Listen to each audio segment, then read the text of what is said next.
atomic gigantification was a sweeping Japan nation when along came a dude with an ultra attitude, a Kamen Rider who's the greatest kicker of Japan. And of all, man, life's too short now, baby, to not talk big now, baby. Welcome, ladies and gentlemen, back to a brand new episode of Kaiju Conversation. I'm your host, Elijah, and joining me, as always, my lovely co-host and editor. Hello, I am Rex. And we are back at it again for the third episode in this month's October month. Ooh, it's getting... Damn, we're getting close to the end of the year already. Where yeah, we got... We're really close to Halloween... And Christmas stuff is already going out in stores. And then, like Godzilla -1 is like coming out. Like we're almost down, like it's getting really close for that November 1st release date for the premiere. Right. It's crazy. It doesn't feel real. It doesn't. Like, this is insane. This month, like, has flown... September was very fast. September was a very fast month. Honestly, yeah, it actually has. I've noticed this week in particular felt really fast. Kind of too fast. I don't like how fast it's been. I agree because, and this is kind of jumping ahead here, but like I didn't actually watch any Tokusatsu or Kaiju stuff this week. Wow. Yeah, like I honestly, like between editing a video for the YouTube channel and conducting an interview for the YouTube channel, and then, typical work stuff, driving to and from the office and my actual job, and like trying to sleep, like I've just been crazy busy. Sleep? What's that? Honestly, it's been crazy. I'm exhausted. Like I've been sleeping, trying to sleep more lately. I can tell I'm kind of tired. It's been a long couple of weeks. See, the more I sleep, the more tired I am. See, I'm worried that that's kind of where I'm getting, but I can't really do that. I'm trying to work on, some short films, get them finally done. Trying to, get some stuff set up for my YouTube channel, Kaiju Conversation, where we're like doing a ton of stuff. And yeah, it's been crazy. So, but I mean, enough about me. You'll come back around to me. But first, how have you been, man? Pretty good. Quite busy. More so than I expected to be. Yeah, because you're on your holidays right now, so. Yeah, but I've mostly been working, doing Kaiju Conversation, and then building stuff for other people. So That's right. A lot of doing stuff recently. I haven't really had a lot of time to just sit down and relax. Yeah, I get that. Because, I mean, my day off, I have 2 days off a week. But my day off this week, one of them is devoted for podcast stuff. The other one is like my day where I usually relax and like watch movies and just enjoy my time. But like I was cleaning my car, I had a video to edit, I had to clean my house, specifically my kitchen. Like I've just been busy, and then like I've had some packages come in, and like I've had to put that stuff up, and I've been busy working and doing everything else that I haven't put a lot of attention to. I'm hoping that next week's a different story. I'm kind of hoping that now that we're kind of done with the grind a bit, that we're I can step back from the cleaning and the working and the editing and kind of do some videos, or not video, just, watch some movies and maybe pick up Ultraman 80 again, because I haven't touched it in a couple of weeks. Disappointing. I know, I'm a disappointment to society. Yeah, for real. Well, I mean, I've been busy, like, I was on the phone with my friend Danny the other day, and we were talking, and he was we got onto the topic of like our creative endeavors, and I was like, I've got this short film that I shot that's not very good, but it was kind of a way for me to get out some depression I was in at the time, but I never finished it because there were some lines I needed recorded, and the person I had cast just never sent me the audio.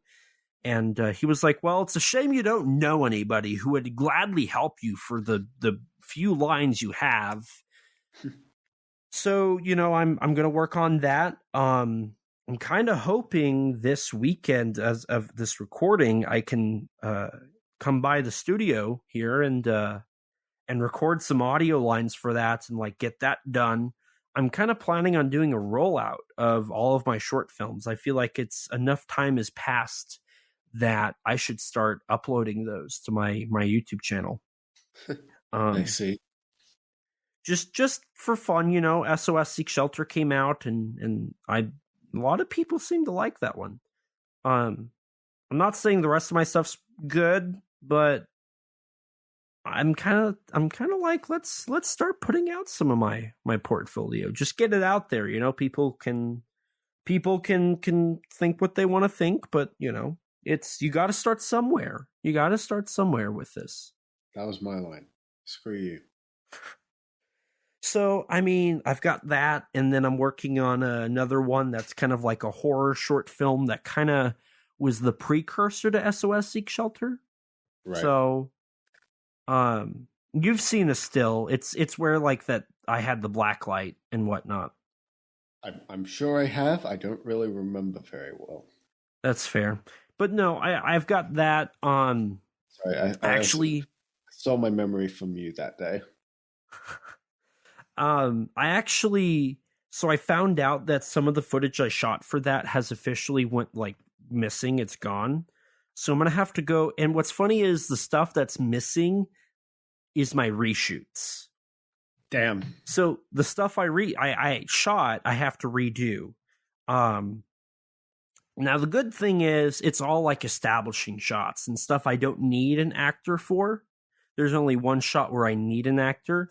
So what I'm going to do is I got to find somebody to drive my car, because it's my car we're using. Because I got to film like out the window. Like when we did reshoots, I was literally hanging out the window we're filming, hoping to God a police car didn't drive by. Because what do you do with that? Sorry, officer, I had to get this shot for my short film. I had my seatbelt on, but like I was still leaning out the window. Half my body was. I'll do better next time. Like I don't know how you explain. I'll get my friend out the window instead of me. But no, I messaged. Wait, did I message somebody about that, or did I just think about messaging him? And I never. Hang on, I gotta message him. I totally forgot to message him. Bro, it's going insane. But I also found out. So the person that initially I filmed with, we're not on speaking terms now. So there's one shot where I need his hand.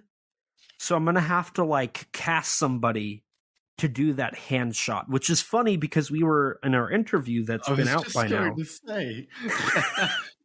You're gonna do those Nolan hands? I'm gonna have to do a Nolan hand. Now it can't be me because my complexion will not match up. Right. But I know somebody who, if it's just the hand, it should be okay. So I got to message him and see if I can just like drive up to his dorm, have him jump in my car, have his phone buzz, and reach down to grab it, and then call it a good. So yeah, I gotta do some Nolan hands. Right. And don't then even like, tell him what it's for. Huh? Just don't even tell him what it's for. Just say, "Hey, can you do this for me?" And don't give him any context.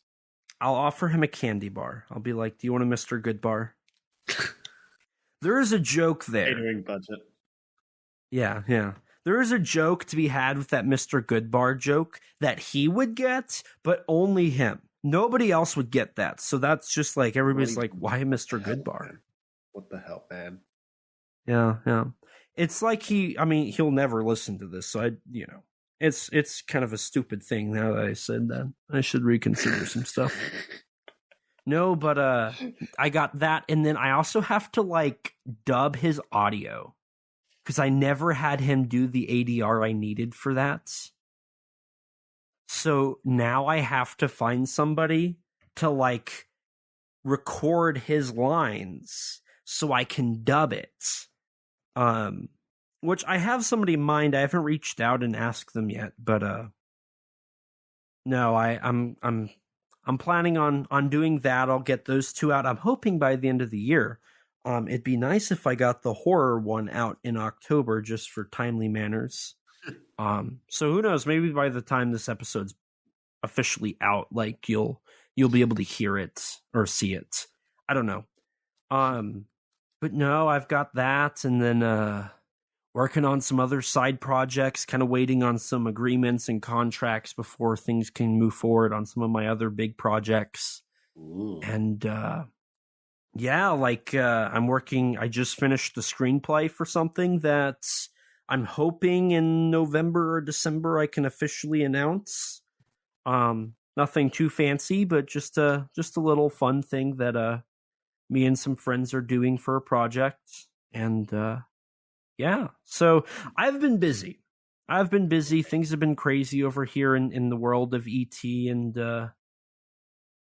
it's fun. It's a lot of fun. That's good. So I know I already said that I haven't watched any kaiju or tokusatsu. I did watch a movie, but before I talk about my movie I watched, did you watch any kaiju or tokusatsu, J-Horror? I've gotten a little further into Ring the Final Chapter. Uh-huh. I think I've watched like 1 or 2 episodes more since the last recording, so I'm just slightly over halfway through. Uh-huh.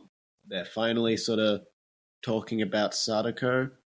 The changes are getting more and more changes are occurring. And I've also recently started back up. I recently restarted Death Note, the anime series. Oh, really? Yes. You talking about the live action movies made me go like, hey, maybe I should start Death Note again. And thus I have. I feel like I mentioned it last time, but I don't remember. I think you did. Now that I think about it. But yeah, outside of that, I have watched a grand total of 1 tokusatsu movie. Oh, wow. That's not a lot.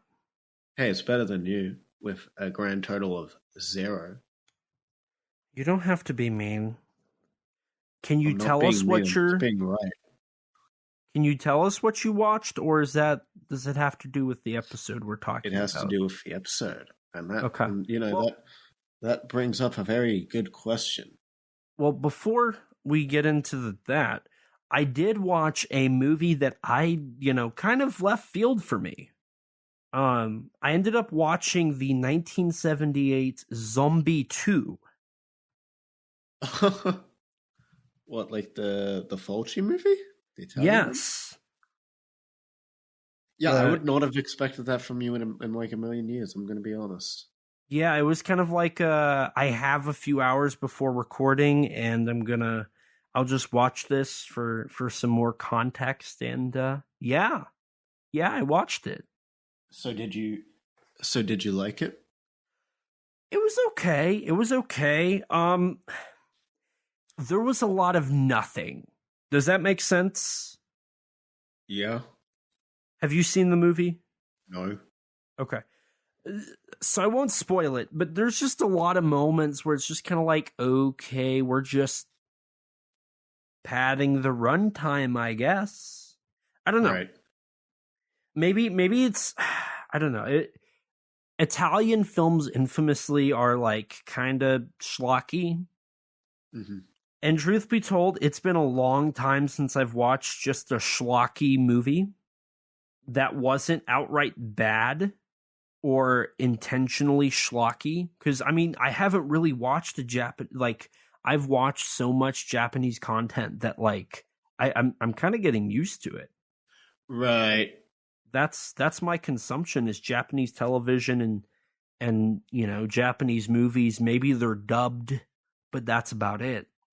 Like The Last Voyage of the Demeter was the last American movie I watched. Before that, it was 10 Cloverfield Lane. Before that, it was The Last Voyage of the Demeter. So like I haven't watched a whole lot of like American movies. Right. Most of my American movie consumption nowadays is just like movies I see in the theater or like the occasional thing I'll watch on Netflix with like friends or family. Right. See, I like this. So in October, like I plan on going and seeing the Five Nights at Freddy's movie. I'm trying to think what else. Ooh, that's Saw 10 comes out next week. I'm looking. See, I haven't seen a single Saw movie, and I don't think I can. I don't know. I have a problem with like puncturing. Hey, don't worry. The first Saw has like barely any gore, so you'd be okay. This is true, but there's a scene in one of the sequels with needles, and I struggle with that. Well, I'd struggle with that. Well, hey, Saw 10, it takes place before Saw 2. Oh, so you're saying... But isn't there also a prequel? Isn't Jigsaw a prequel to Saw 1? Yes and no. Not really. Not really. But was that the one with Samuel L. Jackson? No, that's Spiral. And he's barely in it. Is that the one that's a prequel? No. Is it a sequel? It's like a spin-off. Where does it sit in the timeline, though? Like, it's the most recent in the timeline. Oh. And still will be after Saw 10. Oh. Unless there's a massive twist that, Saw 10 takes place in the future or something, and Jigsaw's in space. Oh. Which would be a fire-ending twist, by the way. Where does Sadako appear in it? That's a great question. When are we getting the Saw Sadako crossover? These are the important questions. These are the very, very important questions. But no, I enjoyed Zombie 2. It's also known as Zombie. It was fun, but it was also just kind of noise. The best thing about it was the gore, which is weird. I'm starting to appreciate gore. I think that's a problem. I think I'm becoming the demented person everybody thinks I am. Hey, there is nothing wrong with liking gore in movies. I'm not insane.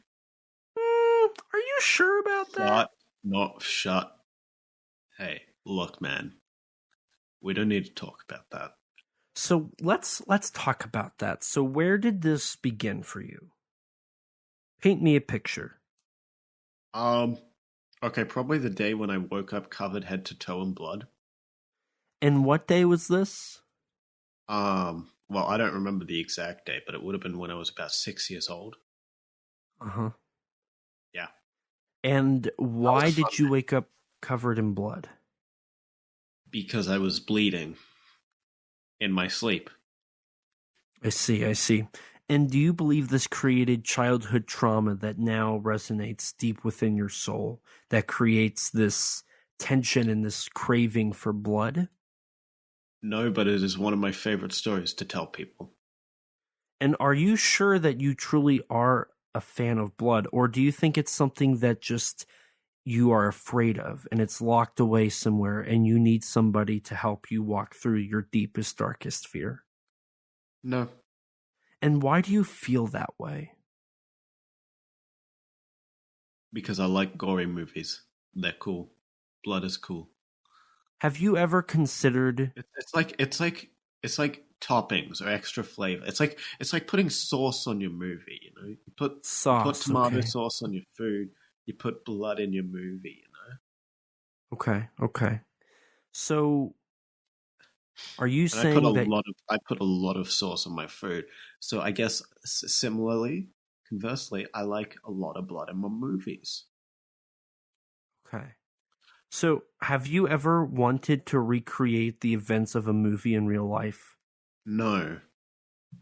Do you play violent video games? Are you trying to diagnose me? Why would you think that? Do you think you have something? Are you afraid of admitting your diagnosis? No. But I will say one of my favorite games of the recent years that, bear in mind, I don't play a lot of games nowadays, but one of the most recent modern games I've played was Doom Eternal, and that game is absolutely brilliant, and it is brilliant partly because it's brutal as hell. Uh-huh. So I remember I can't sweat midway through that sentence. So you love blood. You love brutality. Yes. Have you ever considered attacking somebody? No. Not even your co-host? Okay, well, look. Okay. I think we're getting somewhere. Look. That's a different story. That has nothing to do with this. So let's hear about that. Why do you feel that way? Because it would be funny. So do you find it humorous to hurt other people? Only you. Should I be scared for my life right now? Yes, at G-Fest, yes. And where does your deep-seated hatred for your co-host come from? Because I think it would be funny. And why is it funny to think that your co-host could die? Because it's funny. And why aren't you making this bit remotely funnier? Stop!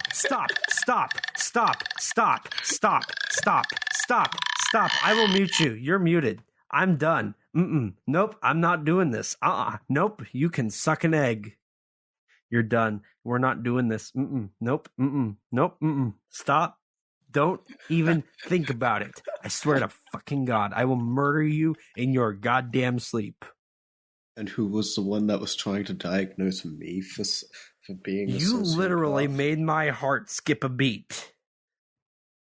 It's not funny. I'm not doing it. I swear to God, I'm not doing it. It's not funny. It's not. Wait, funny. I did watch Tokusatsu. Oh my God. I'm a comedic genius. I did watch. See, no, all you needed. I did not. Oh my God, I did not. Play it again. Stop. Okay, we need to stop. We need to move on. Oh my God. My heart was starting to pump and my breathing was starting to when I get really sleep deprived, I get really paranoid. So this is really embarrassing. Like when I watched Ju-on White Ghost, Black Ghost, I would walk in the kitchen. I think I was on the phone with you. I didn't tell you this, but after I watched the two movies, that sound was echoing in my head, and I swear to God, I felt like Kayako was about to crawl from my living room to my kitchen and kill me. When I'm sleep deprived, I'm paranoid. Now I hope you get to see beginning of the end and I would like to. Soon. But before we get into our main topic, yes, I did forget. I did actually watch 2 Tokusatsu movies, so I one up you. Because I watched more minutes. So yes, so I watched Ju-on White Ghost and Ju-on Black Ghost, which were the 10th anniversary movies in honor of Ju-on the Curse, and they don't have really any big connection to the Ju-on universe. They're 60-minute Toei V Cinema films, but I think they were released theatrically, so they're technically not V Cinema. I mean, it was a limited theatrical release, which is normal for Toei's V Cinema, because the Kamen Rider V Cinemas and the Sentai ones always get Gotcha. limited theatrical. Yeah, so I mean, release. They were okay. They weren't anything special. The first one, White Ghost, is actually ridiculously funny. Yes, White Ghost is one of the funniest horrors I've seen in a while. It's hilarious. The grandmother was hilarious. There is a Toshio cameo, which is kind of redundant. And then it was in White Ghost. I mean, in Black Ghost. And then I don't remember. Okay, because I knew he White Ghost, but I He could was not in remember if he was just in White Ghost. Black Ghost was actually kind of scary. But it kind of de-evolved into basically Evil Dead Trap. And I wasn't a huge fan of that. It kind of, I mean, towards the end, it just became boring. Yeah, it's not very exciting, and it only like doesn't really feel much like Ju-on, right? Outside yeah, of and the that's one thing structure. too. Is like there's certain like the rules of Ju-on did not follow through in this duology, and I didn't care for that. And one gripe I have is so the Blu-ray I purchased, the way they did it, they're one movie. So White Ghost plays first, and then it like quite literally there's no like intermission, there's no nothing. It just jumps to Black Ghost. Damn. And it plays Black Ghost, and then at the end it has the Ju-on White Ghost credits, and then it cuts to the Ju-on Black Ghost credits. I hate that. Yeah, I did not like that. Not like and that.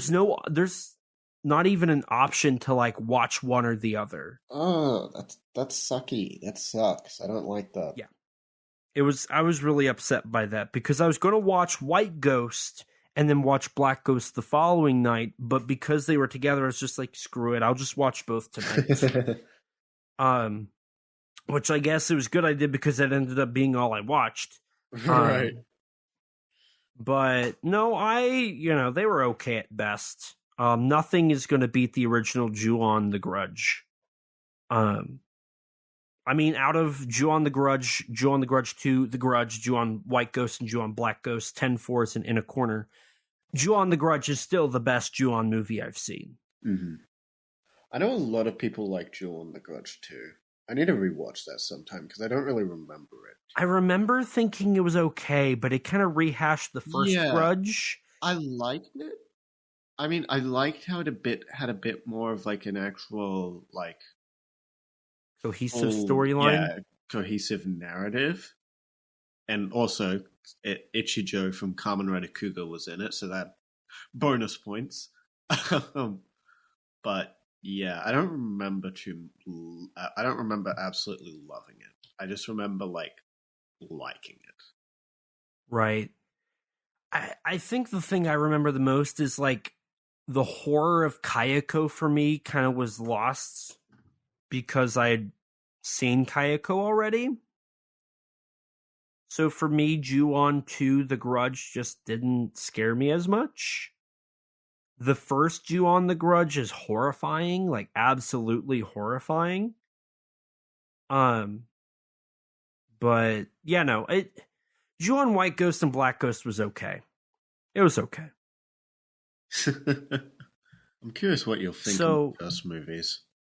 I'm curious. I feel like I'm not going to like Ju-on The Curse 2, but I might like Ju-on The Curse. We'll see. What will probably end up happening next is I'll watch The Grudge 2, The Grudge 3, and The Grudge, Ring 2, The Ring 2, Rings, and then maybe I'll find a way to get Sadako 3D and watch Sadako 3D. Yes. Do it. So, that's my hope at least. But no, I'm sorry. I totally forgot. I forgot to put those on my list of things I've watched this year. So I've corrected that and we've talked about it a bit. So.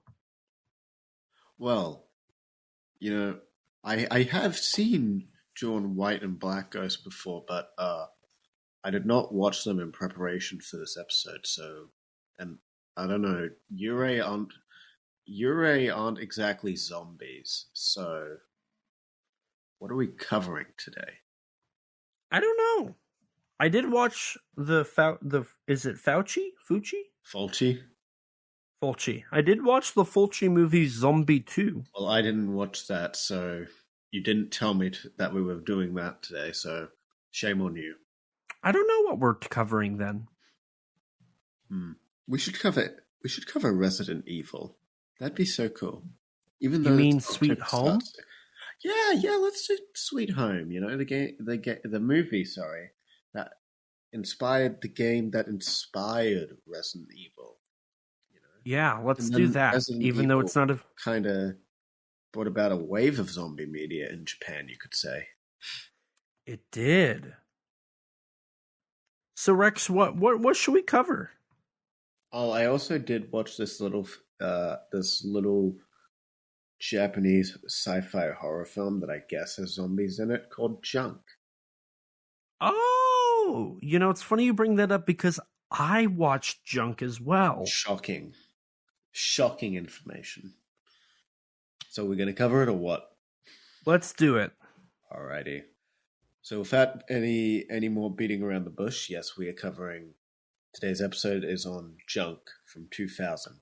Yes, it was released January 22nd of 2000. It was inspired by George Romero and Lucio Fulci, and it's been labeled as, quote, the Japanese zombie, in reference to Fauci's 1978 movie Zombie 2. Which is why I watched it. I was curious what the why they labeled that, because there's also a movie called Bloody Muscle Bodybuilder in Hell. Yeah, Japanese Evil Dead. Right. And I was kind of curious because they said it's kind of like that, like labeling that as the Japanese Evil Dead. And I kind of see it, but they're really just talking about how the zombies look. So do you want to do what we typically do, talk about production, and then go into the film, and then what happened after the film and whatnot? Sure. Well, I can start off by saying that the director of this, his name is Atsushi Muroga? Yeah.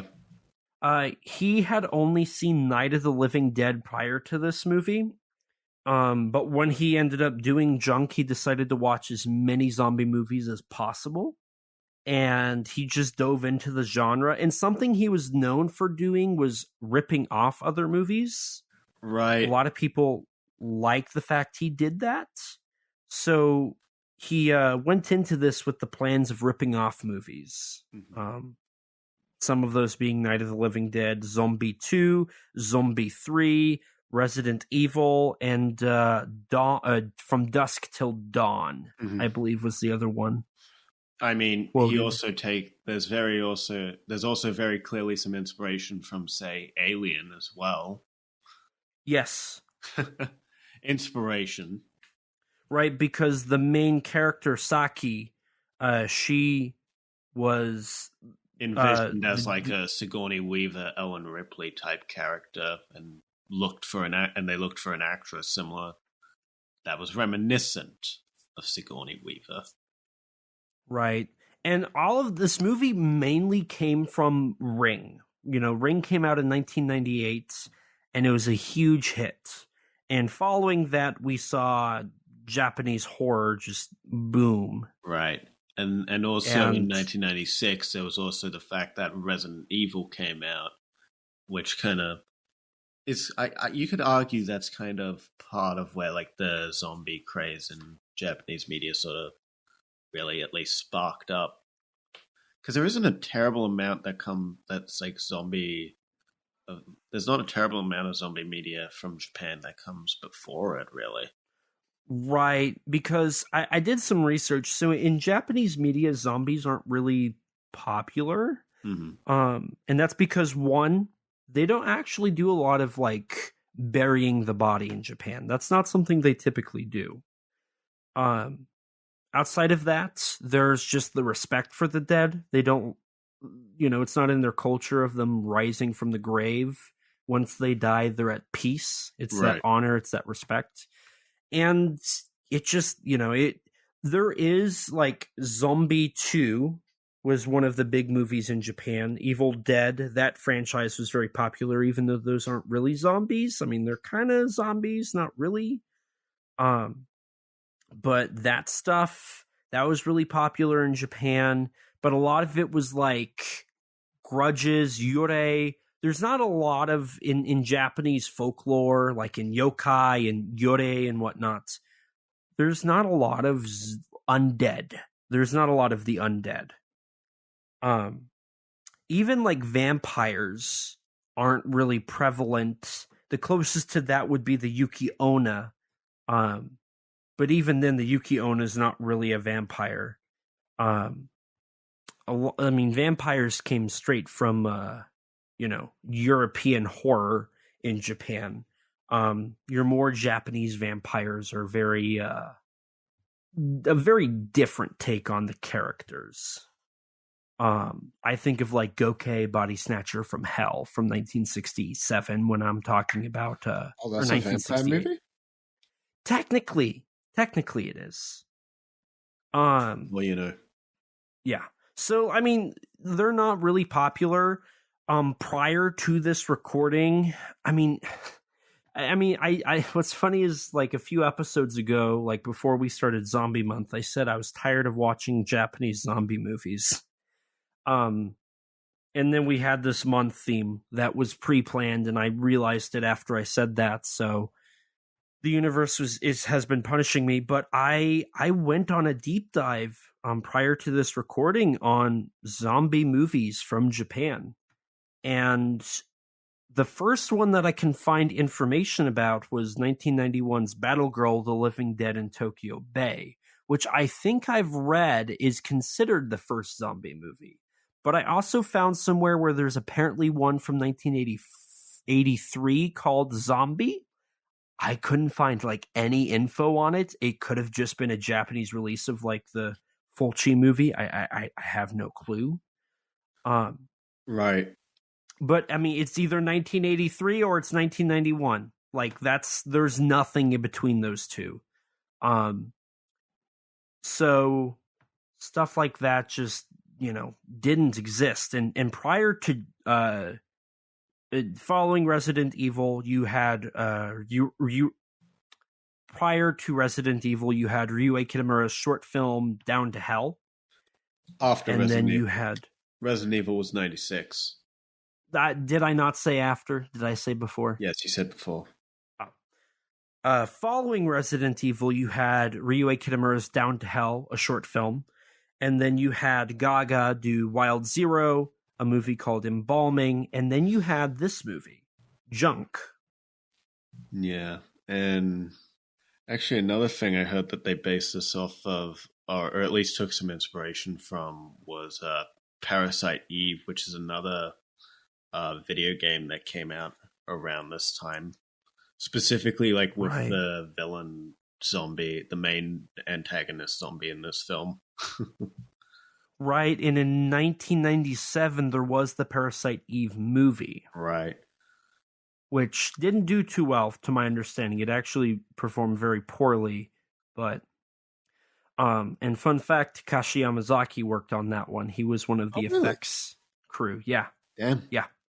And that's where he met his cinematographer that would go on and work with him on the Always movies and like Godzilla -1. That was their first collaboration, was Parasite Eve from 1997. Oh, damn.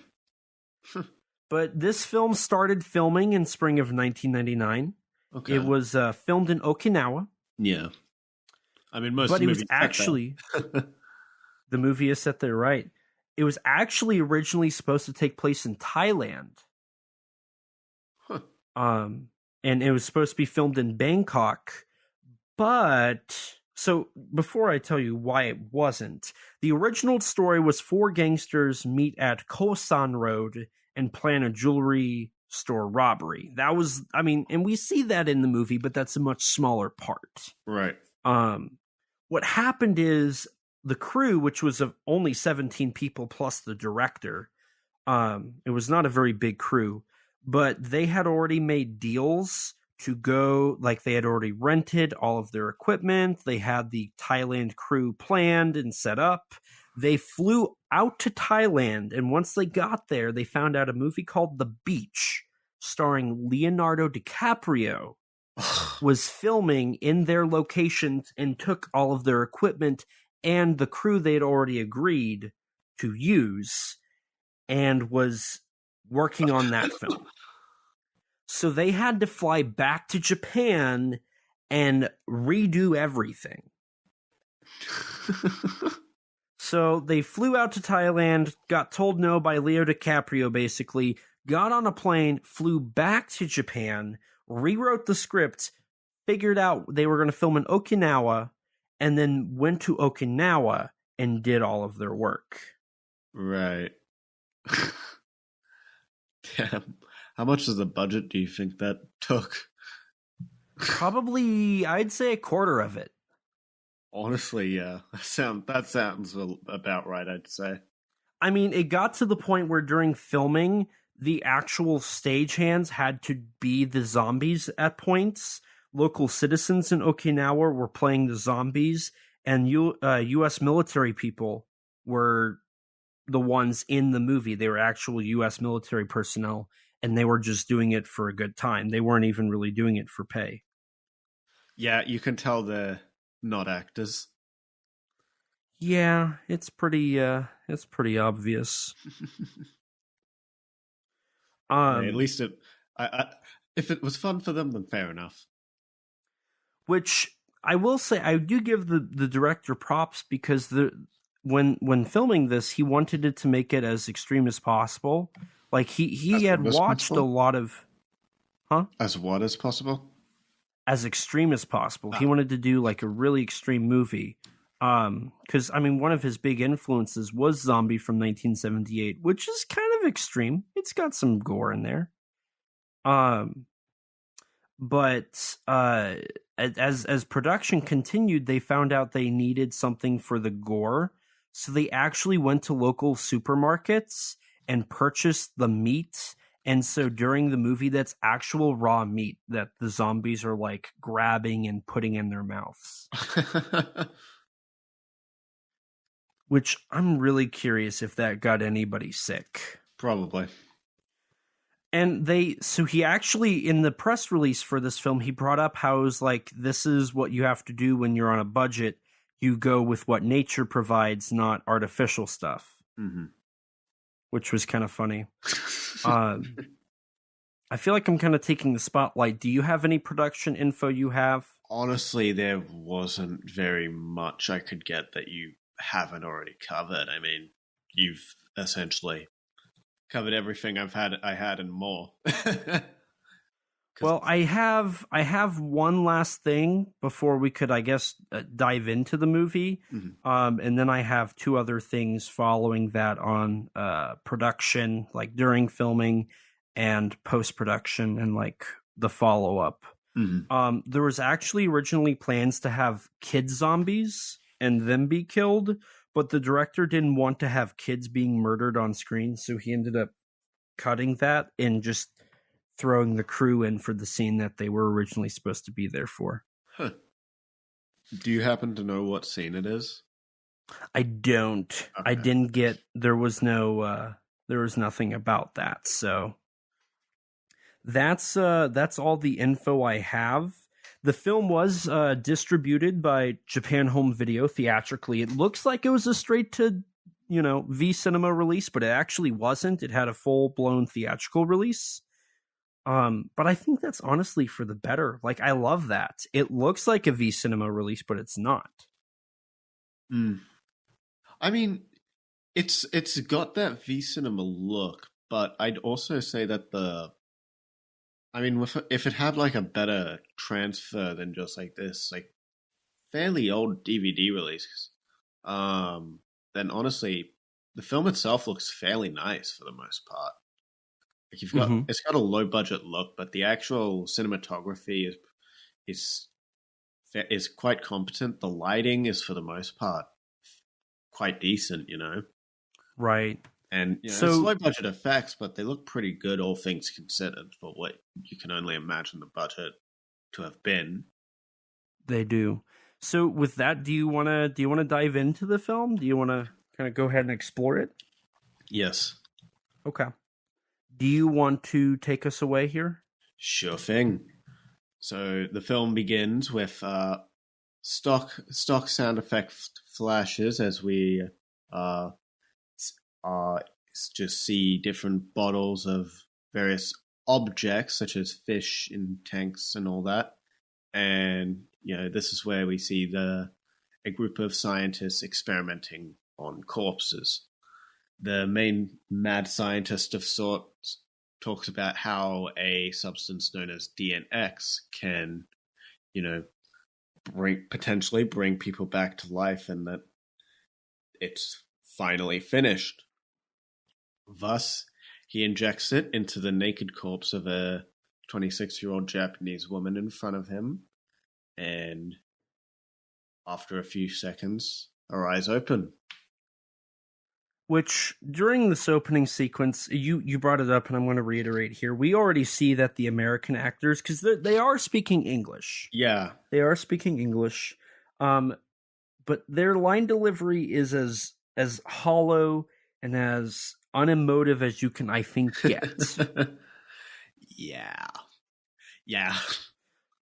It's pretty bad, and all of the actors that are speaking English, like that's just the common theme with them, is they do not have good delivery or good acting. Like it's really bad. The acting in this movie is not up to par with what it could be. Yeah. Yeah, I feel like that's one of probably the most obvious flaw just from the get-go of the film. It's just the acting with any actor that speaks in English. But yeah, the zombie, gets up from her laid down position. They try asking her if she knows her name, and then she bites off part of his neck, this mad scientist's neck. Looks to the other girl in the room, and then freeze frame on her scream. And then we get a very Terminator-esque title sequence. We even get the music, like there's a da-da-da-da-da. Right. Da-da-da-da-da. And I was like, are we really doing Terminator music right now? I mean, even having the freeze frame on like that second kill, it's very slasher movie-esque. Like it's literally like a scene you'd see in like the first Friday the 13th. Like the opening of that movie is like a first-person perspective of Pamela Voorhees, Jason's mother, killing two teenagers, one of whom you like directly see getting killed. The girl, you just see her scream, and it kind of like flashes or like freeze frames on her face. Like that's a pretty common thing you see in slashers, right? And I definitely felt like, hey, there's a few things here that remind me of some slasher films I've seen. Kind of taking a few nods and beats, taking a few beats from them. Right. No, and even with like the editing, like it's very fast paced, very kind of like. Oh yeah, especially in like the first like 30-ish minutes of the film, because like so from here like we see a group of military soldiers pulling up to like a hospital and going to meet with a man named Dr. Nakata.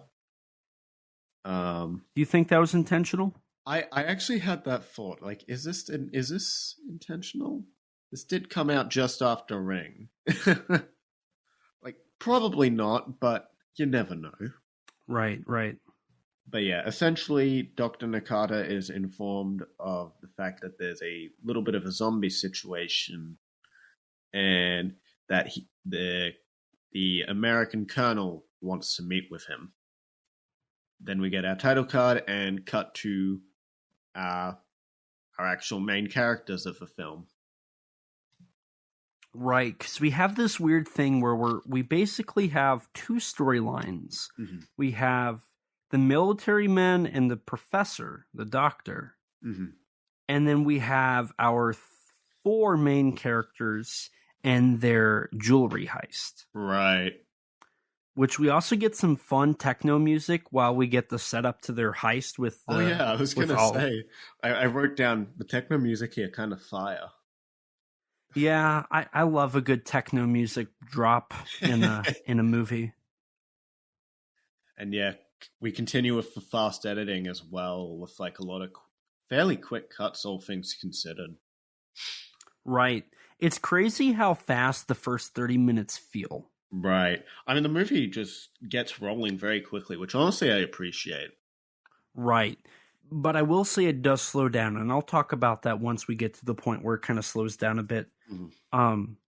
But then we get this kind of walking moment where they're all walking towards the jewelry store, and they like one by one get together. Your three hitmen, Jun, Kabu, and Akira, which Akira is very clearly the whipping boy of the group. We also have Saki, the woman in the car, who's And basically the getaway driver. Right. And they put their masks on, get their weapons out, and they go into the store and start stealing everything. Mm-hmm. Yep. Every bit of jewelry that they can find. Unfortunately for Akira, however, one of the ladies in the store stabs him through the foot. And this leads to, I want to say it was June. June gets his gun. And yeah, it's June who just shoots her. And then they get Akira and they, like, get out. Yeah. But not without some jewelry. They get out, they get into the car, and they speed off. Yeah. All the while, Saki is trying to buy a car, or organize buying a car that she's going to use her share of the money for. Right. Which is this comedic thing that kind of it's a little happens throughout the movie. Yeah. And then they speed off, and this is where we get some banter between Akira and the others because his foot's bleeding and he's injured, and everybody else is celebrating because they got the jewelry. Right. And then they also contact Ramon, who's essentially the local Yakuza man who's buying the jewelry off them. And they set up a place to meet and a time. Yes. An old abandoned military base in Okinawa. And that's where they head off to. Yeah. And this is where we intercut between them and our military personnel establishing the problem, if I remember correctly. Yeah. Yeah, Dr. Nakata meets with Colonel McGriff, having a photo of Nakata with Dr. Kinderman, the one who died at the beginning. And this is sort of where it's revealed that the DNX thing was a project that Nakata had started. And this is also where we learn that Nakata is going to speak English for about half of his screen time, and it is difficult, incomprehensible 80% of the time. You have to be focusing to understand what he's saying. I had to listen, I had to go back and listen multiple times, and I'm still not entirely sure if I heard him correctly, and there's just some words where I could not decipher at all what he was saying. See, this is my second time watching the movie, and I feel like I understood it all, but that could simply just be because I understand the story, and going in I knew what his character was and what he was doing. Right. I can understand certain words. It's just there's a couple points where it's genuinely incomprehensible what he's saying. Right. At certain points I remember at one point I just went on Google Translate and just put that up to the Japanese subs that are over him. And I got a better idea of what he was saying from that. Yeah. And this is also where we find out that basically the military is going to blackmail him and say that it's his fault if he doesn't help them. Yeah. They're trying to cover up this whole situation. Right, which a lot of people took as them criticizing the U.S. military, especially being in Okinawa. Right.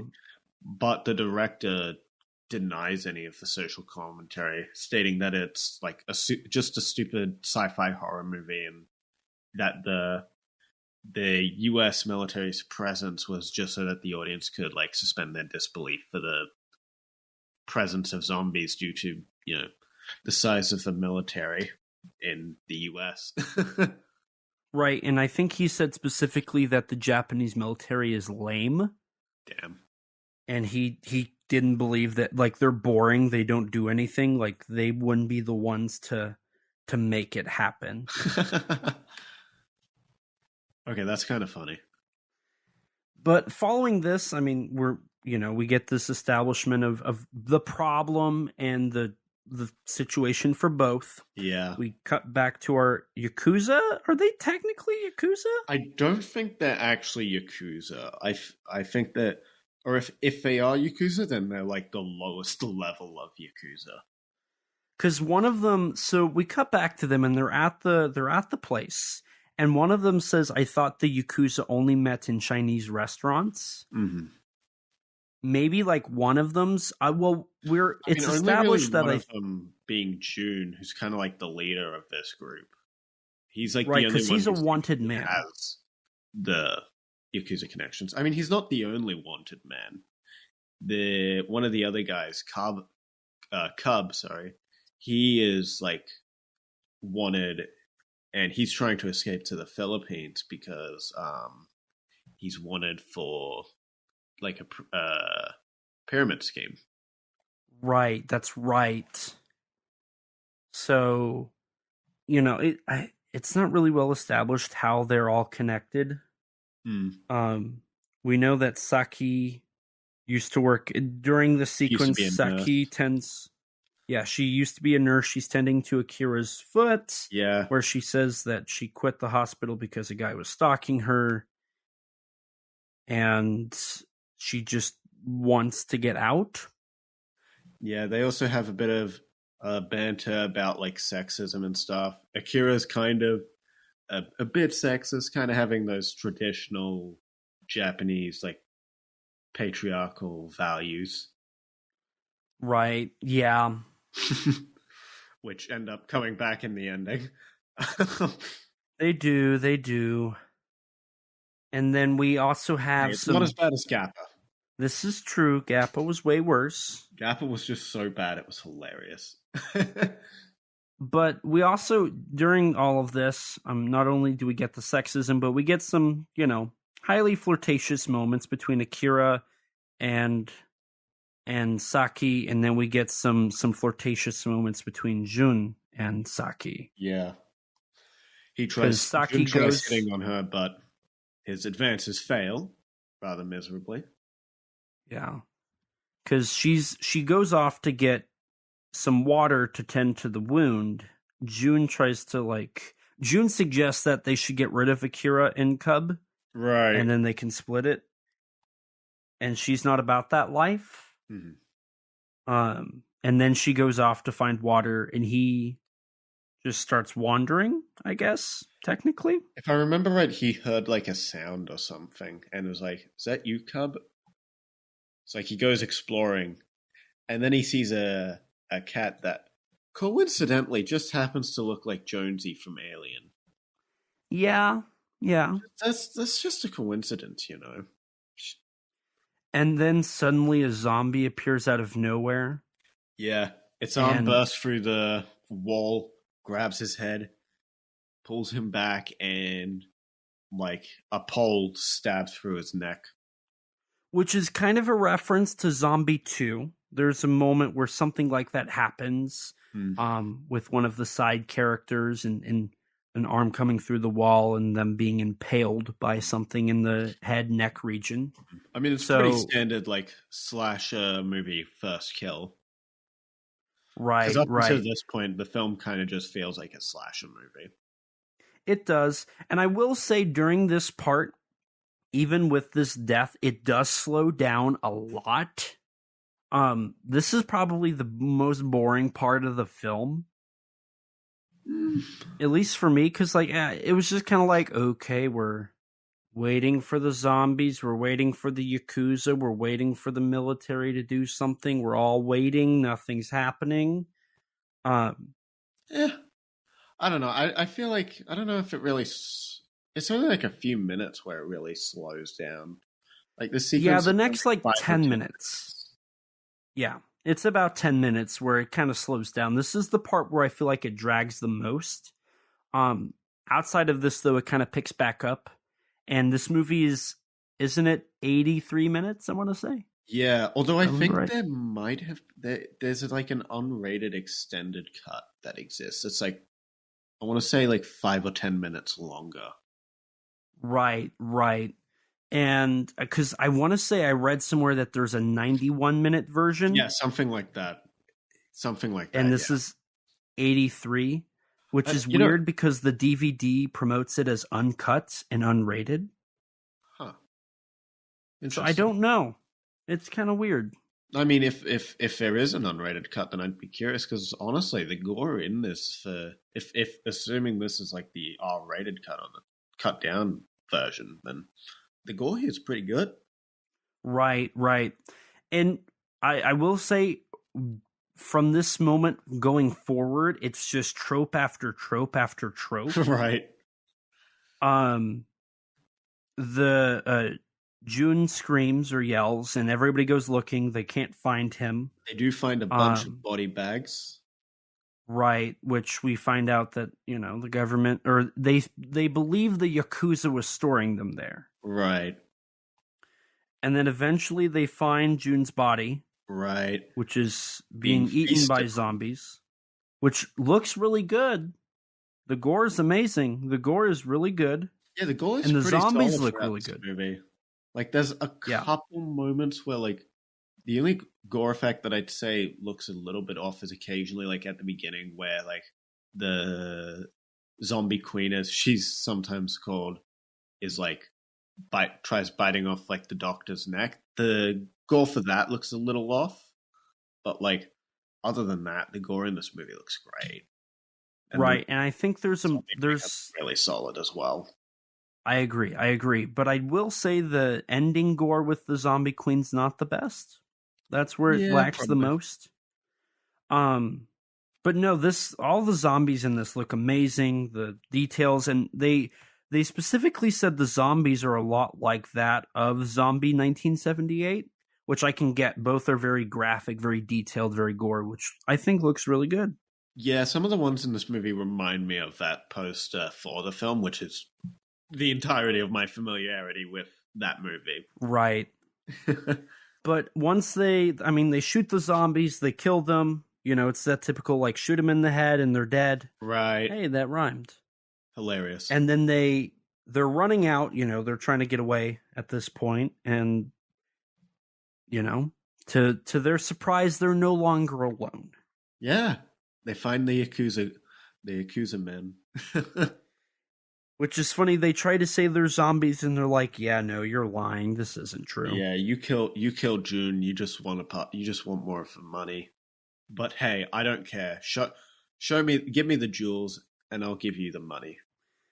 And to nobody's surprise, there's no money. It was all a setup. Yeah. In the case that they just have an assault rifle. So, this wasn't a huge surprise. Like I said, after that moment where the zombies really begin being a thing, it's just trope after trope after trope. There's nothing like and they remotely already like told you that the Yakuza men are not to be trusted anyways. Right. And it's also worthy to note that the reason the Yakuza are in this is because the director did Yakuza and crime movies prior to this. So this was a way to keep it in his genre still. Mm-hmm. Right. But yeah, Cub gets shot, and the Ramon gives our characters a warning. If you just leave right now, don't turn back, you'll live. They just start laughing at the group, but then June comes back and bites on one of the Yakuza men's neck. Right. A little nibble. And then this is when everybody knows zombies exist, and the plot continues. This is where the movie picks back up for me. Right. And the plot just moves from here. Saki and Akira run for it, while the other Yakuza member with their assault, their machine, is it a SMG? I think some of them have an SMG, I think, and one has an assault rifle, I think. Something like that. But he just kind of blares his gun with bullets going everywhere as they're running away, which he has awful aiming. He has the aiming of a clone as a stormtrooper. Yeah. Because, like, it hits everywhere but there. Right. Yeah, I noticed that a couple times where they're just conveniently missing all their shots. Now, I did think it was funny. So, the one guy goes chasing after them. The one guy's dead. and then the other is left with Ramon. And he shoots. Is it him or is it Ramon? Somebody. I want to say it was it was Ramon's sidekick. He shoots June in the head and it works. Like they're dead and he's like, go after them. And then he's just all alone, which was stupid. And really not a smart idea. Also during this, one of the guys, like when he's trying to shoot at remaining two jewel thieves, Akira and Saki, he ends up shooting at pretty much every vial of DNX, which conveniently happens to be in the room where all the dead bodies are, thus reviving every single one of them. Right, which somehow turns out to be more than like the 10 bodies that are there. It ends up being like 35 or 40. Just conveniently, yeah. All the while, the American military is trying to like self-destruct the base, I guess. Yes, from their headquarters. Which during all of this, the guy with the SMG ends up getting killed by Akira, right, as they're running away.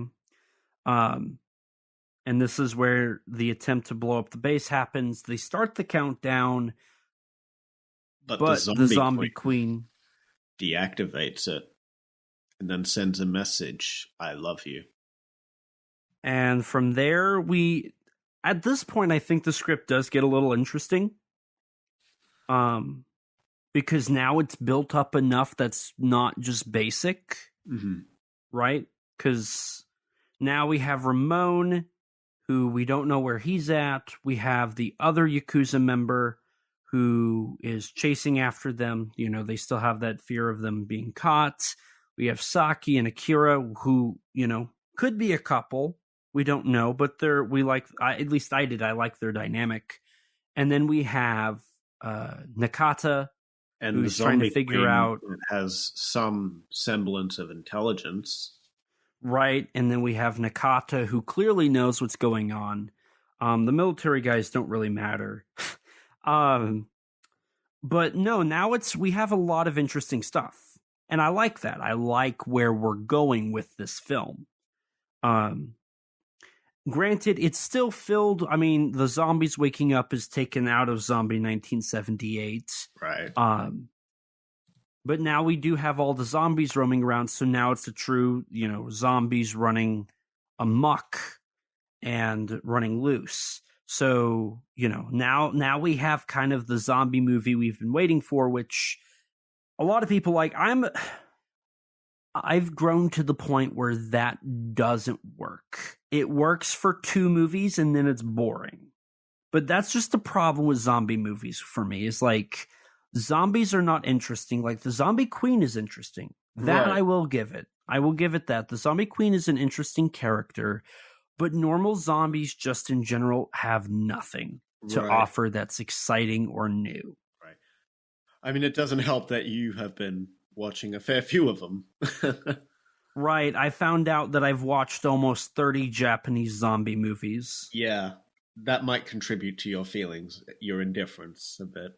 Right. Because I've seen a handful of other ones. Primarily, I've seen 2 of the George Romero movies and whatnot. And Night of the Living Dead is basically what all zombie movies are. And there's not really a lot that's different. I mean, I know there's a movie called Village of the Damned, which has to do with, I want to say it was radiation transforming people into these walking zombies, which is a little interesting, like, you know, the fear of the bomb and whatnot. But in general, like, there's not a lot. It's kind of boring. For me, like, the most interesting thing about Night of the Living Dead was the racial, like, the criticism against racial. I don't know if it was a critical outlook, but like some of the imagery in Night of the Living Dead was oddly like reminiscent of things people would do back then that was not good and very racist. Mm-hmm.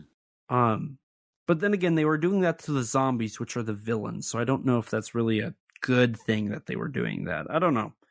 It's been a little bit since I've seen Night of the Living Dead, but I just remember like being like, this is kind of oddly familiar to some photos I've seen and other imagery. But like this, like junk, it's just dead corpses came back to life with goo. Right. And, if you get bitten by them, you turn into them. Right. And that's it. Right. I mean, that's kind of my main issue with this film is that while, like, it's tropey, but it doesn't really do anything particularly new with its tropes. It doesn't subvert any, like, expectations, really. The only, like, the interesting elements, like, say, the Zombie Queen, don't really go anywhere that's terribly new or interesting. Right. It's not necessarily that it's bad. It's just doesn't go anywhere, like, terribly fresh or new or interesting. Right. It's uninteresting. It's not bad. It's just uninteresting. Right. And the Zombie Queen doesn't really become a relevant thing until near the end. Until, the last, I want to say 10 minutes. Yeah, last like 10, 15-ish minutes or so, yeah. But we're getting ahead of ourselves there. Saki and Akira end up, devising a plan of they're going to go back. They're going to get the jewels. They're going to get them. They're going to sell them. They're going to make the money. Right. And they're going to get out of here. He gets eaten by some zombies, which was a lot earlier than I expected him to get killed, honestly. I thought he was going to stay the villain until, like, at least, like, the last, like, 20, 25 minutes. Right. And even so, I thought it was kind of stupid. He doesn't even aim for the heads. He shoots them in the body, but he should know it's the head because he's seen that it's the head that kills them. He calls for his, like, his hench. Maybe. He calls for his henshin. Henshin? Oh, God. Oh, my God. Is he a Kamen Rider? He calls for his henchmen to, come and save him, which by the time he gets there is too late, and I'm pretty sure they kill him pretty quick, once he arrives one there. Of the zombies that kills him is his henchman. Right. And sadly, he gets eaten off screen. Yeah, and at this point, it's like, okay, so the zombies are the only problem now. The Yakuza are completely out of it. Now it's just we're following Saki and Akira trying to get out of the zombie apocalypse, and the military people trying to find a way to blow up the base. Yeah, and speaking of which, Dr. Nakata and one other random military guy are getting on a helicopter to go to the military base. Which they didn't get approval to do that, they just did it. Mm-hmm. Yeah, the colonel is rather confused, but just lets them go eventually. Right, so then they're off on their way. During all of this, Saki and Akira go to retrieve the diamond or the jewelry. It's on Ramon, who's now a zombie. She ends up killing Ramon, the zombie version, and getting the jewels. Which was a satisfying death for him. I'm glad it was. If he's not going to get eaten by zombies, at least let her kill his zombie. Right. And then from here, it becomes just your typical zombie, attacking people movie. Yeah. But I did want to, like, at this point was when I really I started to appreciate, like, this was all on location. They didn't film in studio. This was all on location. And it is a great location. It looks really good. Yeah. Yeah, honestly, yeah, it looks really nice. And it fits the movie as well. It's grungy, it's dirty, it's kind of claustrophobic. Mm-hmm. I love that. Like, I thought it was a really good on-location sequence. It's hard to find stuff like that, but this worked out really well. Yeah. And then this is where it gets a little... I honestly, at this point, I was getting a little annoyed because following this, Saki, she falls through the floor. Yeah. And Akira, like, goes to find her, but can't locate her, even though she's, like, 20 feet away and her phone's ringing. Yeah. Like, he should have heard her, but he just runs away, gets in the car, and leaves. But as he's getting in the car, the military shows up. Dr. Nakata and the military guy, Davis, they walk in. Yeah, and he just leaves. Nakata saves Saki in the nick of time as she's cornered by a bunch of zombies. Which suddenly the movie becomes really action-packed and like... Right. Nakata Nakata there's has explosions. a grenade launcher on his assault rifle. It was crazy. Nakata is just a soldier in this. This doctor just becomes a soldier. Yeah, because he's like a computer guy. He created the zombie apocalypse. He can speak dual languages. He knows how to use a weapon. He uses grenade launchers and fire and creates fire and saves Saki. And like, it's like, what can't this guy do at this point? Mm-hmm. You see, the only things he can't do is what the plot demands him not to. Right, because after this, Saki and Nakata talk about how he needs to destroy the base, which couldn't they just send a missile? You know, I didn't think about that, but yeah. Why didn't they do that? That would have been easier and probably throw a missile on the helicopter they flew up on, launch it, and less boom, expensive, you're done. Probably. Oh, okay. Actually, no. Missiles are quite expensive, actually. Yeah, and the fuel for the helicopter. But, I mean, it would have been easier. It would have been easier than going in and, like, killing the zombies and probably having to pay insurance on the people who die. Right. But I digress. It's a zombie movie. Yeah. They don't think about the plot. Yeah, it's just a stupid zombie movie with no social commentary. This is true. So, while Nakata and Saki are together, Davis finds the main room and starts to, like, the self-destruct stuff. But the zombie queen appears and murders him, as to be expected. Mm-hmm. Saki also gets contact with Akira, and he turns back. The zombie queen finally decides to put on clothes, because there's just finally a random leather jacket and boots just strewn about in the laboratory for some reason.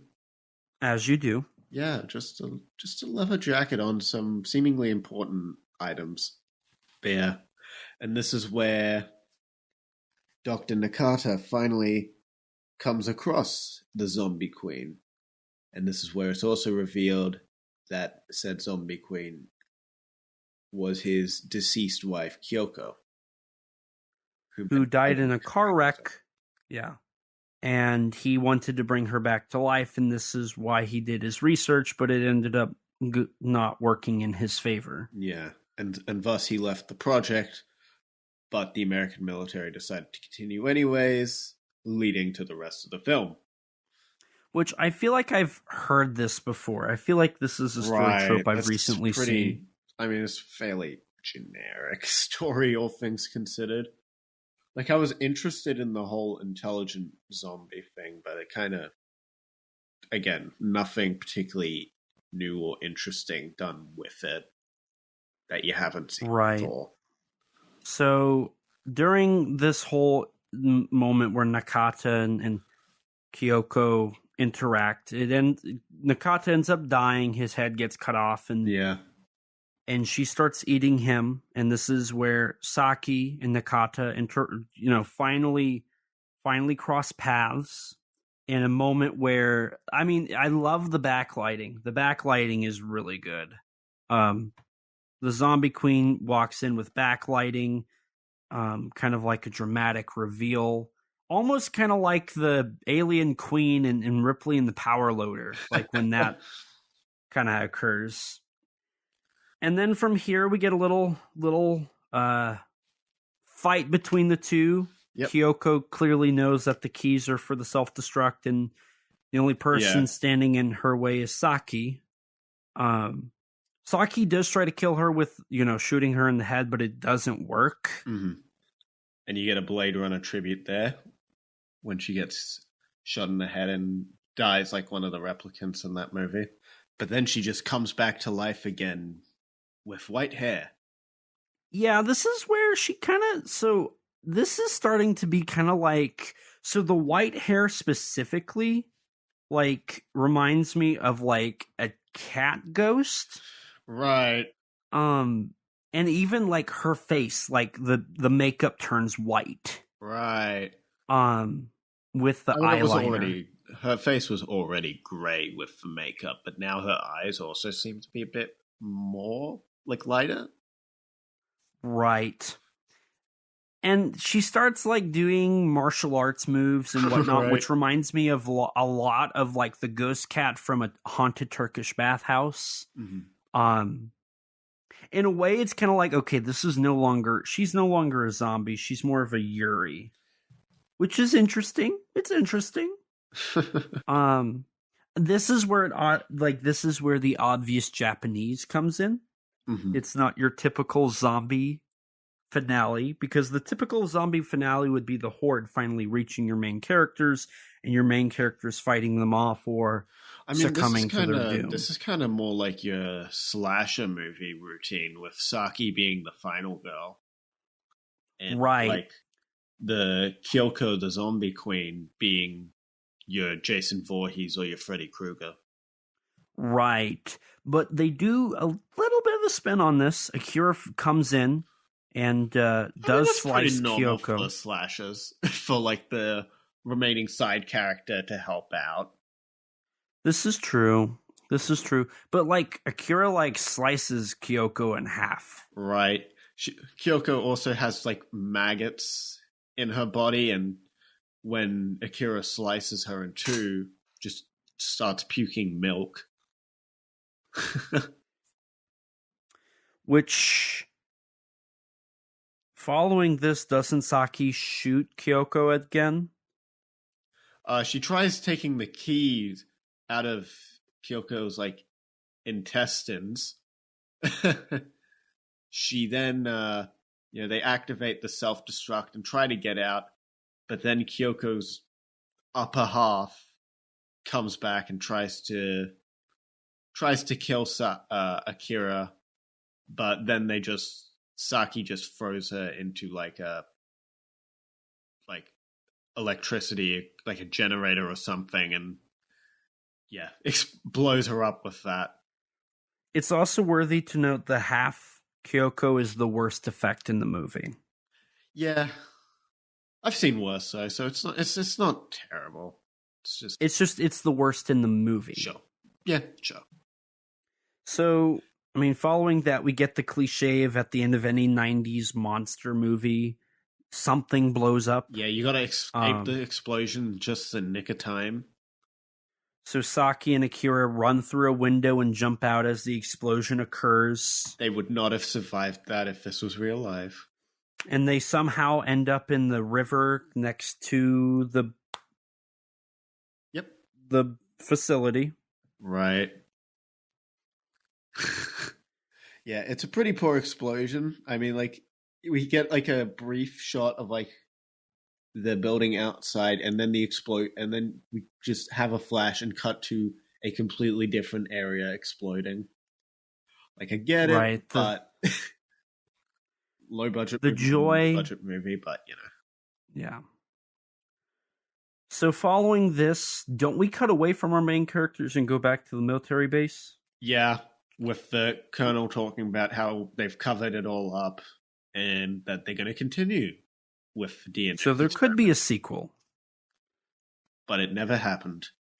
Right, but I did go digging and I found out that the director did want to make a movie with the working title of Junk 2. Mm-hmm. It was going to follow the Saki and Akira directly from the end of the movie, making off with the car and the U.S. experimenting continuing. It was just going to be a straight up continuation. He actually hoped that when junk hit like the United States, there would be enough buzz that like a US company would back it and like finance it, but that never did happen. Quite obscure, all things considered. Yeah. I don't think it got as popular as he thought it would. Yeah. Like, even by our standards, this film is quite obscure. Right, because we were able to find a ton of info on Stacy, but I struggled. Like, if it wasn't for the press release kit that was included on my DVD, I wouldn't have been able to find half this information. Right, yeah, no, exactly. And what information is out there, there are a few like minor mistakes made in it, because I know there's one thing that says that filming was in early 2000, which doesn't make sense because it came out in January of 2000. So unless they filmed for 2 weeks and then edited everything and got it done and then put it out in theaters and cut a trailer and did a marketing, that's impossible. Right. Filmmaking on crack. But yeah, we go back to Saki and Akira, and they're just walking up out of the water. And somehow the car dealer salesman from earlier shows up with the Corvette in the exact place they need to be. Yeah, Akira called him and was like, he'll come anywhere if you pay double. Continuing the running gag of the car dealer trying to rip Saki off. She's like, we can't afford it.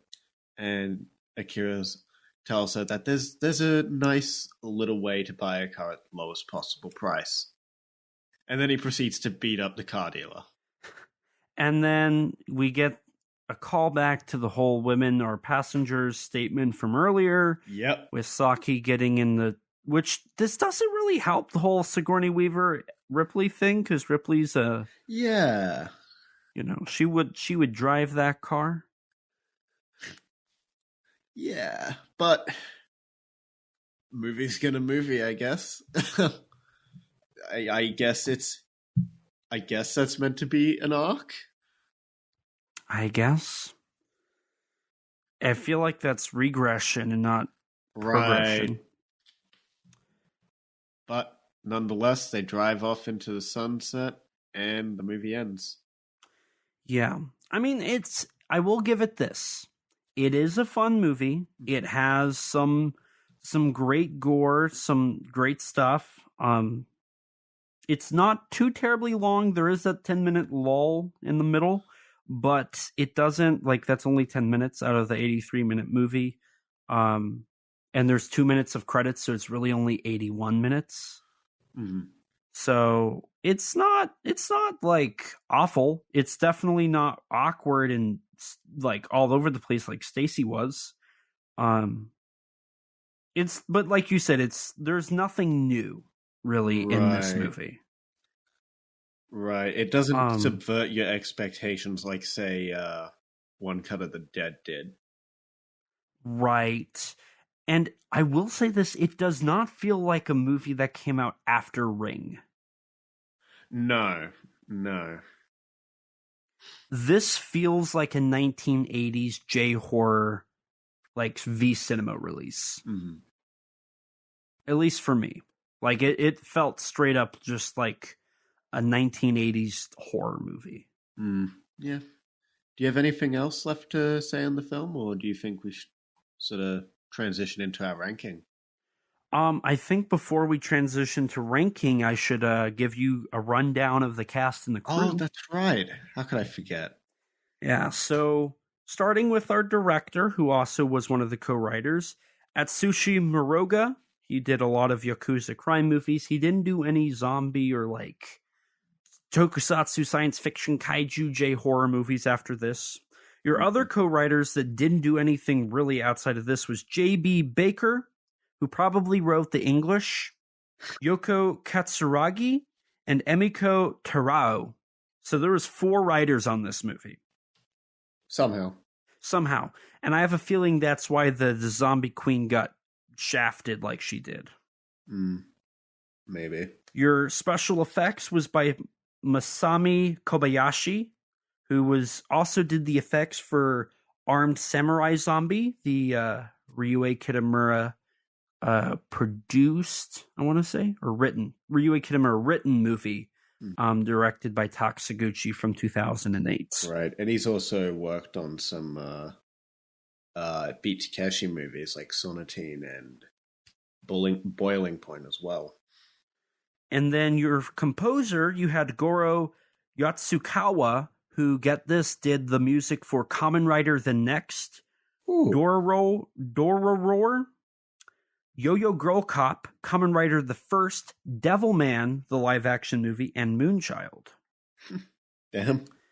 As for your cast, you had Karori Shimamura, who played Saki, Yuji Kishimoto, who played Nakata, who was in Mechanical Violator Hikaider, Shu Ebara, who played Akira, was in High School Girl Zombie and the Ryuhei Kitamura film Love Death, Mew, who played Queen, Tate Gata, who played Ramon, was in Devilman, Zebraman, and Ryuhei Kitamura's Alive, Kotaro Tanaka, who played Toraji, Masahiko Matsushita, who played Onmaru, Nobuyuki Asano, who played Jun, Yoshifumi Shigemura, who played Cub, Yoji Sakashi, who played Nekayoshi, Tetsuya Kadoya, who played the car dealer, and Patrick Jones, who played Sergeant Davis.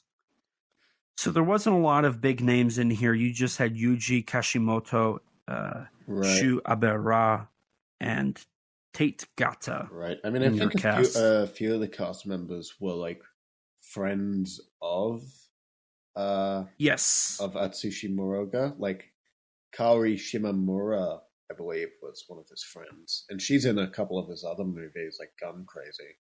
Yes, they appeared in most of his other work, and so he ended up, bringing them back for these roles. And for Queen Meow, this was her first and I think only role. Damn. So there was a lot of first timers and a lot of one and doners. Yeah. In this movie. So that's all I've got. Right. So does that mean we are going on to our ranking? It is. And something tells me that we're going to be pretty... in agreement, I think. Yeah, so why don't we start with our number 3? Yes.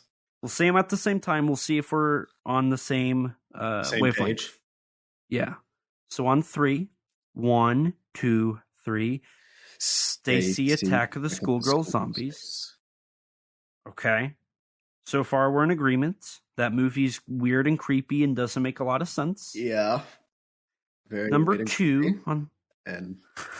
Yeah. On the count of 3, number 2. 1, 2, 3. Junk. Okay. Mm-hmm. It's a decent zombie movie. It's competent. It's fun, but there's nothing spectacular about it. Right. And then at number 1, on the count of 3, 1, 2, 3, One Cut of the Dead. Yeah. I mean, it One was Cut obvious. of the Dead's amazing. One Cut of there's a reason it's the most well-known film out of this list. There's a good reason for it. Yeah, I mean, it's going to be hard to top that one. Like that was probably that's probably one of the best just Japanese movies I've watched. Mm-hmm. It's definitely one of like the most memorable, especially of like modern Japanese cinema. Wholeheartedly agree. So we'll see if next week's episode, the film of that. I'm curious if we'll differ on that one. I'm genuinely curious. We'll see. It'll be difficult. We don't know the title, obviously. Wink, wink, nudge, nudge. No, I don't know it. But we'll see what ends up happening. I mean, honestly, Junk is a surprisingly decent zombie movie. Right. Like, overall. It was much more enjoyable than Stacy, because I actually enjoyed it. And yes, it actually, Stacy was very boring. From the first 25 minutes of Stacy, I was like, okay, I'm kind of feeling a bit done. Why is there like 55 more minutes of this movie? Whereas Junk, I feel like it gets the ball rolling pretty early on, and it's fairly consistently entertaining. I mean, I guess one thing that I do kind of like is that it's got a very similar tone and feel to like the early Resident Evil games. Mm-hmm. It's cheesy, but it feels genuine. It doesn't feel like it's trying to be cheesy. It doesn't feel like it's trying to be cheesy to, like, I don't know how to describe it. I guess it's just like it feels more natural rather than forced in its cheese, I guess. I would agree with that. Yeah, I mean, that's about all I got. I don't really have anything else. I don't think there's really a huge amount that you can really say in this film. Right, I feel like we've covered it pretty well. Like, that pretty well sums up this. I would recommend this to anybody who's wanting to watch more Japanese zombie movies. See, I don't know if it's not a movie I would like crazily like I wouldn't recommend to someone like, oh, you need to go out of your way to see this film. But like, if you're just in the mood for like a Japanese zombie film, it's a better option than Stacy. It's a far better option than Stacy. So take that for what you will. Right. And that's like, if somebody's wanting to see this movie, or if somebody were to go up to me and say, I want a Japanese movie, what would you a Japanese zombie movie, what would you recommend? This would not be my first pick. Right. This would not be my first pick. Based on our ranking, very evidently. But I would say, if you want a pretty basic movie but a decent zombie film, this is a adequate movie to watch. I wouldn't recommend this to someone who hasn't at least sat through like a couple Japanese zombie films and isn't already familiar with Japanese cinema. Right. No, I fully agree with that. Well, have we hit the end of this discussion? I think so. I don't know if there's really much else that we can say. Okay. Well, I guess this is where we wrap things up here. So, if you guys have enjoyed listening to us, maybe you want to check us out. So, Rex, why don't you let the listeners know where they can find you at? Oh, gladly. Dear listeners, you can find me on YouTube at Rexino, on Twitter at Rex_Xenomorph, and on Instagram, Rex_Xeno. And if you want to check out some of my writing, go take a look at the Tokusatsu Network. And as for me, hello, my name's Elijah. You can find me on YouTube at ET13 Productions, on Twitter at ET13 Productions, or on Instagram at ET13 Productions. My YouTube channel will have my short films that I've worked on and whatnot. If you want to check out like my thoughts or like some news that I post about or just updates on what I'm doing, that's what my Twitter's for. If you want to check out my toy photography, that's what my Instagram's for. I'm also a writer for Kaiju United. My first article should have already went live by this point, so definitely check that out at kaijuunited.com. Outside of that, I am a co-host of the Monsters with Attitude YouTube channel. You can find us on YouTube at Monsters with Attitude, and you can go hop in our Facebook group, Monsters with Attitude, and check out stuff. That's where I post a lot of my like new acquisitions, new purchases for my collection, all that good jazz. I hop on the streams every once in a while and talk about kaiju and tokusatsu and all the good stuff. So that's something you're interested in, definitely check that out. I also have written about Ghidorah the Three-Headed Monster in the book Giant Bug Cinema, a Monster Kid's Guide, a book you can find on Amazon. And outside of that, I believe that's everything I do now. So that's pretty exciting. I hope to market a few things here in the coming months. We'll see. Yeah, so definitely check those out if you're interested.